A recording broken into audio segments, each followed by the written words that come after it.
What do you do when a temporary promise suddenly becomes a permanent weight? How do you keep breathing when the foundation of your life cracks in half? Welcome back to Choose Purposeful. Today we're going to open chapter 2 of Where the Creek Bends, titled The Keeping of a Promise. This is a heavy week. We're going to talk about the most agonizing transitions of our lives, the crushing weight of bad news, and what happens when the waiting finally ends and the silence takes over. When Michael left for the army, he knelt in front of young Rolli and told him to be the man of the house. And for months, Rolli wore that title like a shiny badge. He protected the small, beautiful cottage his parents had built by hand from scrap wood from the furniture factory. He washed the dishes, he watered the marigolds, anything his mother would ask. But inside the house, the silence kept changing. His mother, Mildred, that vibrant young woman who once splashed in Whispering Creek, was being consumed by the waiting, by a brittle silence growing. Every passing airplane, every crackle of the radio was a source of crippling terror. And then came that gray Tuesday. Two soldiers in crisp uniforms walked up in a grim rhythm up the gravel path. Mildred had opened the door before they could even knock. The soldier removed his hat and started speaking, but Mildred didn't hear the words. She collapsed onto the rough-hewn planks of the porch that her and Michael had built together and let out a raw, primitive wail of agony. In that second, Rolli's childhood effectively ended. He threw his small arms around his mother and he whispered, "I'm here, Ma. I've got you."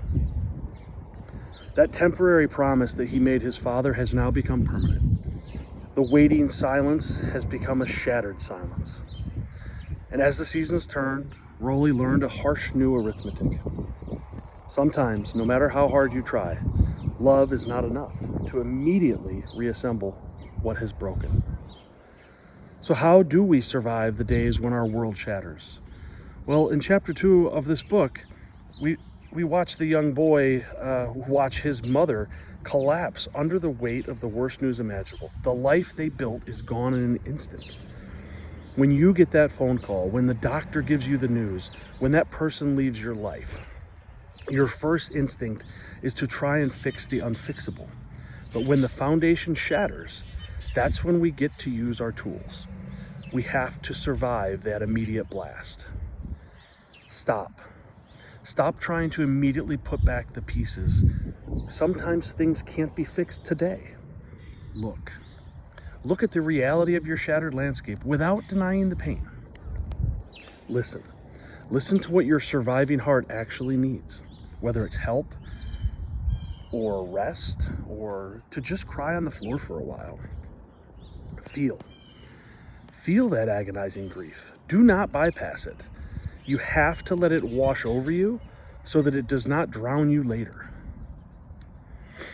You cannot control the storms that will hit our lives, but you can choose how you stand in the wreckage. By the time Rolli was 9, he was boiling the potatoes and setting the table for two and guiding his grieving mother to her chair. He was keeping his promise. So let's make a deal this week. If you are standing in the middle of a shattered silence right now, your only job is to give yourself the grace to just exist. Stop trying to make the perfect peppery potato stew to fix the unfixable. Just breathe. And if you know someone who's carrying a permanent heavy weight right now, don't try to fix it for them. Just sit with them on the porch. Next week, we turn to chapter 3. The adventures begin. We're going to look at what happens when Rolli starts to look beyond the heavy silence of the cottage and how the lessons of the creek finally start calling him to adventure. If this chapter spoke to you today, please share this video with someone who might be navigating their own heavy transition. May you find the strength to breathe through the heavy silence this week. May you realize that you do not have to fix the unfixable all at once. And when the temporary promises of your life become permanent weight, may you find the quiet endurance to keep standing one small choice at a time. Stop, look, listen, feel. Do the work. Choose always. Practice gratitude. Harness peace. Find calm. Spread positivity. Choose purposeful. See you next week.